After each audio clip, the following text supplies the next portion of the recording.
Halo Sport is a headphone that's going to stimulate the motor cortex of the athlete's brain.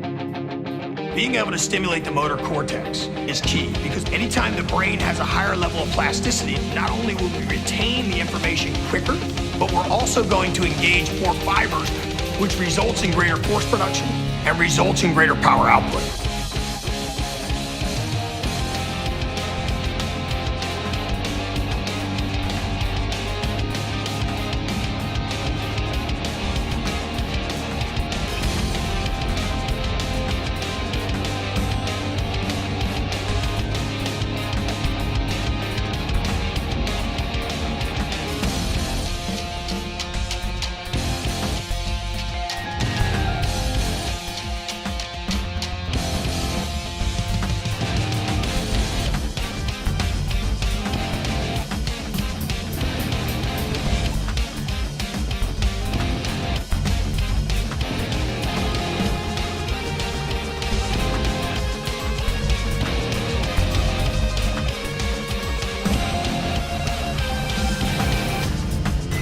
This is going to be something that's going to change the way we train athletes in the future.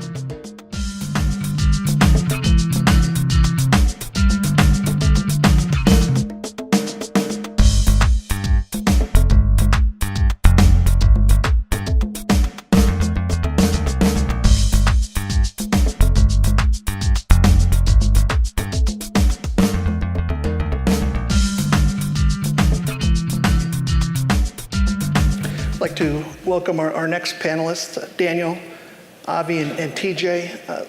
Tell us a little bit about yourself and the company. TJ, go first. Well, good afternoon, folks. My name is TJ TRAVELBEE. I work for Brunswick's fitness division, which is a set of brands that you know, like Life Fitness and others. My background is software engineering, essentially. Started off in data. I have about, I guess, 20 years of experience.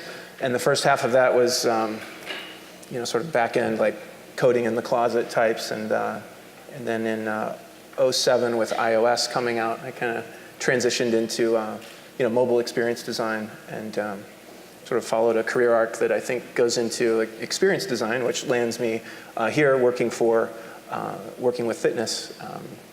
And I think we're basically pushing ourselves through a digital transformation that affects, our company as well as the products and the services that we take to market.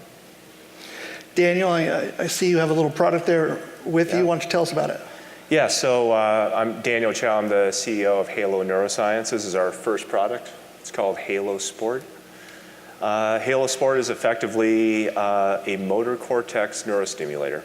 So our proposition to athletes, or really just about anybody who needs to move for a living, could be a musician, could be someone in the military, is that we could help them learn movement faster from athletic training. Personally, like my background is in neuroscience. I have a medical degree from Stanford as well as a master's in neuroscience. And Halo is actually my second neurostimulation company. My last company was also a neurostimulation company. We made a medical implant that was a brain stimulator to treat epilepsy. Avi. So I'm Avi LASAROW. I'm the CEO and founder of a company called DNA Fit. Our goal has really been to fix the fitness industry, which I believe is broken because there's so much advice out there in terms of how to exercise and how to eat, but it's all based on average sort of interventions, and none of us are average, actually. So, Daniel, I want to start with you. I'm a researcher. I could be your biggest skeptic or I could be your biggest fan. I think the question I want to know is, does it work? Yeah, so I appreciate that question because I'm a skeptic as well.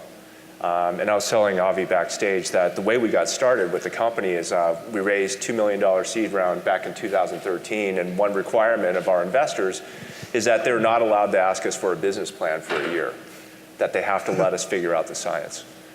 So what we did in that first year is we tested 1,000 people, first validating the research that was already published, and then going beyond. And really, like, we founded the company with a belief in the technology, but without a first application. And it was really the data that led us to a sports application or a movement-based application. So, as a medical doctor and as someone who came up through medical devices, these very highly regulated industry. We firmly believe in rigorous scientific investigation before we launch a product. So randomized, double-blinded, sham-controlled trials is what we do before we release anything. Do you miss being a doctor? No. No. Avi, we saw earlier this morning you had a paper that was published in the Biology of Sport, very well-known academic journal. Why was that important for you as a company, and what did it do for you? So I think as a company, one has to always be conscious about making claims about what your technology can do. And we as a company wanted to, one, define the area of genetics in sports or genetics in fitness, but also wanted to make sure that any advice that we were giving by virtue of our product was actually underpinned by a level of scientific credibility. So it was really important for us as a company to essentially do the world's first genetic exercise intervention study, because it helped essentially define the industry to what it's becoming today in terms of genetics and fitness. Are you currently working with gyms? Yeah, so we have actually quite a large number of gyms globally that use our products. Every well-known brands from Gold's Gym to David Lloyd, the national gym chain in the UK, as well as a lot of bespoke gyms as well, where they actually give out these tests to individuals before they start their prescribed fitness regime, so that they can ultimately stop wasting time and get better results. So the concept would be like Ryan with Anytime Fitness, when a new member comes in, they're given the wearable, but then they're also given this opportunity to do the DNA test, and they get the results back?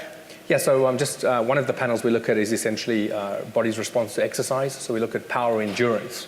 So for example, I come up as 70% endurance with our algorithm, and based on that endurance percentage and what we've essentially found through your genetics, we then determine the most preferred essentially exercise regime for you on that genotype. And what we're doing in gyms, so obviously we've briefly discussed how gym members can do a DNA test to get ultimately the right program for them. What we're attempting to do, we have had conversations with Life Fitness actually for a number of years, but other gyms as well, and other gym equipment manufacturers, is to integrate our algorithm into sort of the training on the treadmill, for example. So when you get on a treadmill, you essentially get the program that's right for you, for your goals, of course, because that's the key. It depends what your goal is to determine what training is right, whether it's genetics or not. TJ, this is my 5th CES, and I think the only equipment manufacturing company that I've seen on the floor is Life Fitness. Okay. Why is that so important for Life Fitness to be here at a conference like CES? Well, our charter in the space is really underpinned by customer intimacy, and one of the pillars of that philosophy is really understanding our customers. But what we found out in the past year is that it's not a B2B relationship anymore, which I think would be how you would characterize probably the past several decades of an OEM and equipment manufacturer. It's a slight variation of something we call B to C to B. So it's in essence working through the hearts and minds of consumers to understand how those journeys and those personas all translate into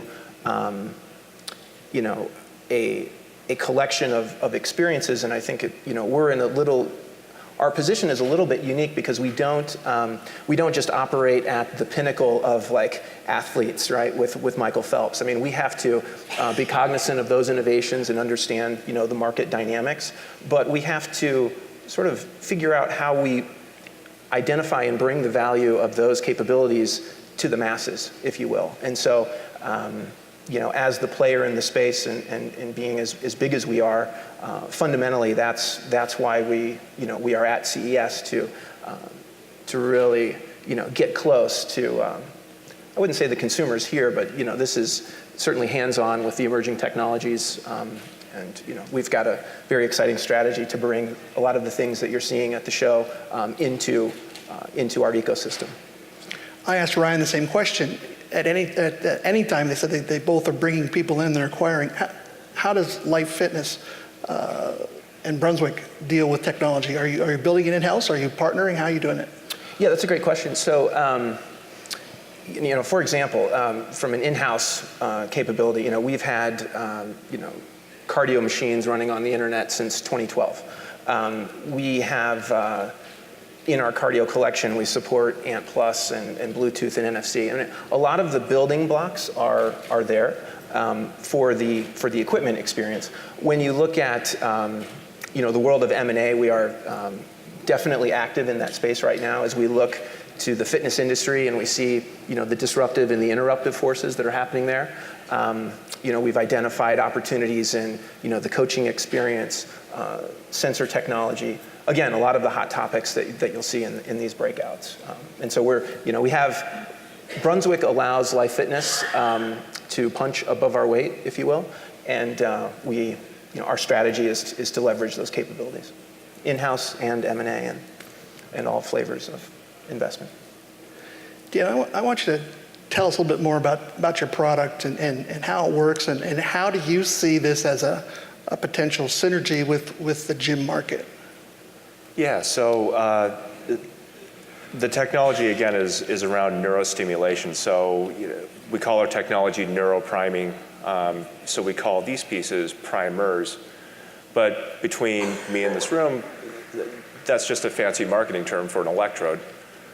So this is where the electric field originates from. And neuroanatomically, when you put this on, like a regular set of headphones, these guys will land over the part of the brain that's called the motor cortex, or this part of the brain that controls movement in our bodies. So what we ask the athlete to do is to wear the stimulator for 20 minutes before their training session, so typically paired with their warm-up. And what that does, a 20-minute session of neurostimulation, it induces a temporary state of hyperlearning, or neuroscientists call it hyperplasticity. So those training repetitions that you feed the brain for that next hour will be encoded in the brain at an accelerated rate. Like, we have data that supports that we can accelerate motor learning, movement-based learning, by 2x over a control group. So it could be anything from a baseball player trying to get more swing speed to a basketball player trying to learn proper free throw shooting technique, to a violinist practicing Mozart, to the military learning how to shoot a gun. All of these things are movement-based skills that require repetition, and we just accelerate the learning process, the neurologic gains from that training. So is it through the electrodes that are doing it? The earpiece is just blocking out the noise. You're not hearing anything from a coach, are you? From our standpoint, the ear cups are just to grip your head. They do play music. I mean, once the form factor started to look like headphones, we're like, well, we should put audio drivers in there. So they do play music, but that's not core to the technology. Do you feel anything when you're wearing it? Yeah. What's it feel like? It's a tingling sensation. Mild tingling sensation.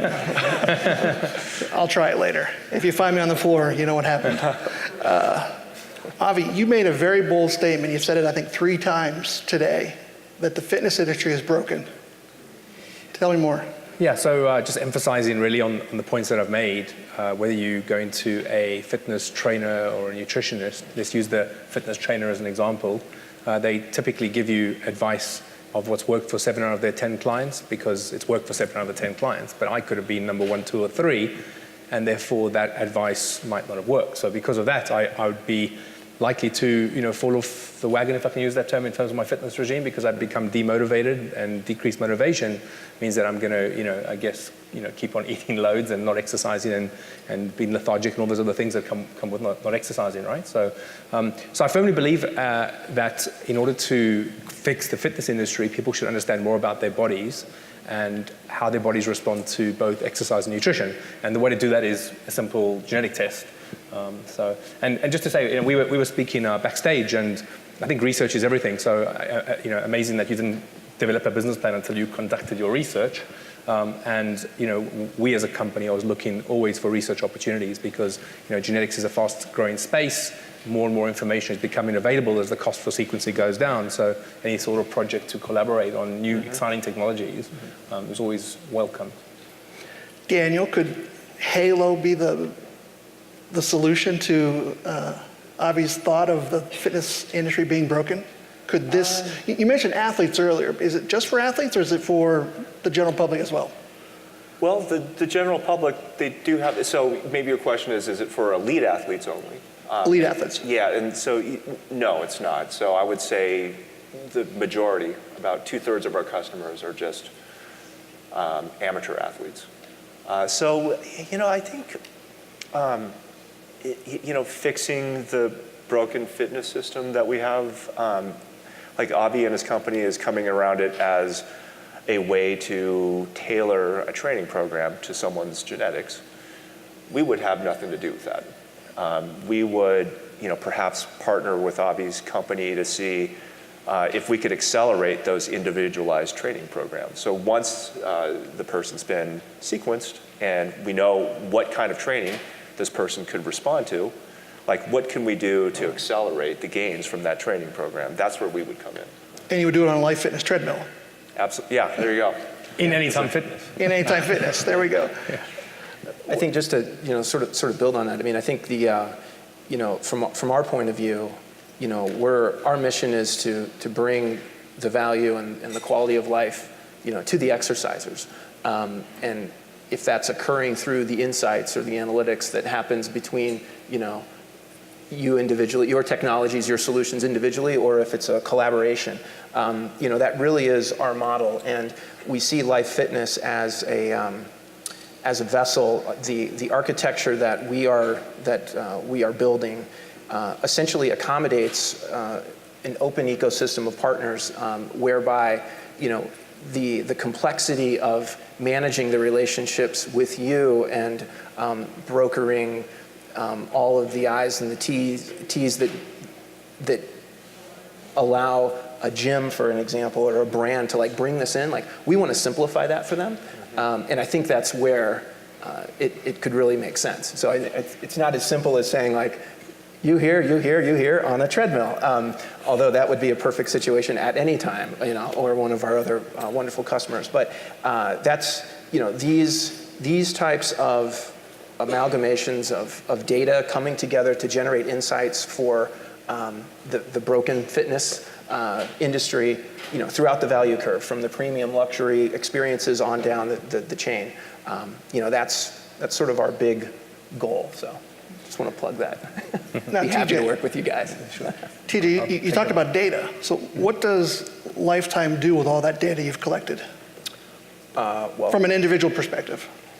Yes, well, Life Fitness. So that's a great question. So I think there's, you kind of have to think about it in two tiers, right, from a stakeholder point of view. So our customers traditionally are the operators, right? So there is a set of data that is created, provided, analyzed, and spun back to them in a way that speaks to asset management, predictive maintenance, those kinds of scenarios. However, it gets really interesting when we have identity. So the exerciser identity paired with that activity, now that sets us up to have a gateway into coaching experience, some more, I would say, interesting workflows around spinning back insights to coaches, whether they be real coaches or AI coaches, spinning those analytics back to the user themselves. So the data play is exhaustive, and essentially that is our strategy. It's a data monetization play on top of all of these pieces coming together.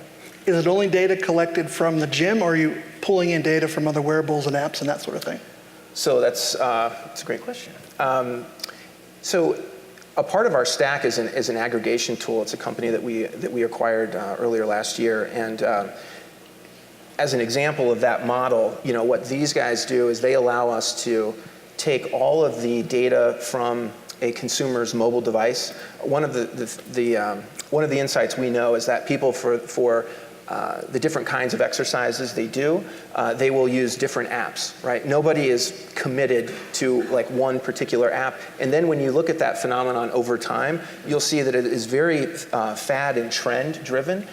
So you have adoption curves that go up and down with people, generating great data when they were using that app, but then it falls out of their good graces, and then what happens? So we have an aggregation layer in our cloud that basically takes all of that from the wearable, from the apps, and it puts it into a single data set. Daniel, where do you see Halo going in this next year? What are your dreams and goals with it? Yeah, so the technology can be applied to different brain regions. So we've been talking about applying the neurostimulation to the motor cortex for movement learning. But we're not beholden to just the motor cortex. There are other parts of the brain that we can target with neurostimulation that will advance our learning capabilities. For example, just for everybody in the room to think about the things that they would like in their life, but they don't start the training process to incorporate that into their life because it takes too long to learn that skill. For example, like who would want to learn to play guitar? Who would like to learn to speak Italian?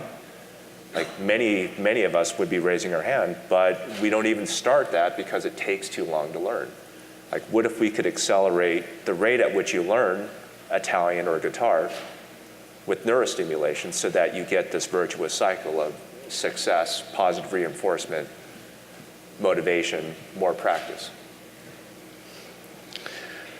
I think we're going to have some questions for these three gentlemen. Anyone in the audience with a question?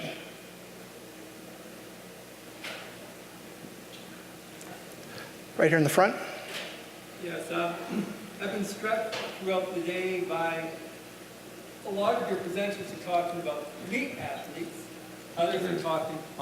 Okay, I'll repeat it, I guess. I've been struck throughout the day by many of the presenters talking about strategies and such for elite athletes, others talking about the consumers.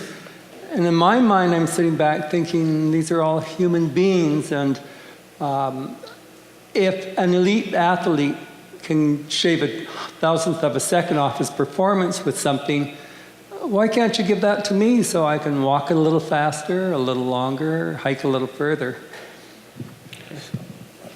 I'm happy to take that because we are guilty of this. So we do target mostly elite athletes, but we do sell, like you can go to our website and buy it. The problem is that it's $750. And for most people, if they could see themselves benefiting from a technology like this, they might not want to pay that much money. So for a consumer, it's something that I hold very dear to my heart because, like, I do want to supply consumers. Like, I'm just an amateur athlete, and I want this in my life, and I want more folks like me to have this in their life. We've got to lower the price point. Is it possible? It is. Yeah, so we've got a path to developing a product that's less than half the MSRP of this guy. And yeah, we look forward to servicing more consumers, to your exact point. Avi, you talked about your product, the DNA Fit, to be used really with the general public. What's the breakdown with you, elite athletes to the general? Yeah, so it took us a while, I think, as a company to really identify, our brand, whether it's a sort of a direct-to-consumer brand, whether it's a B2B2C brand, whether it's B2B, whether it's professional sports, because as an entrepreneur, you kind of get out there, you just, in my case, I just got going. And we do work with a lot of professional athletes and teams and sports people. For us, it's very much for two main reasons. The most important reason is to essentially further the research, because that's the right environment for us, at least, in terms of creating a halo effect down to consumers. So it's a great area for us to further the research. But also, when we start working with these athletes, naturally, by virtue of working with them, we get athlete endorsement. And whether you're the non-professional athlete or someone who aspires to, who looks up to athletes, it creates a good, marketing effect down to the consumer, which is where our core market actually is. So it just helps us working at that level from those two main reasons. TJ?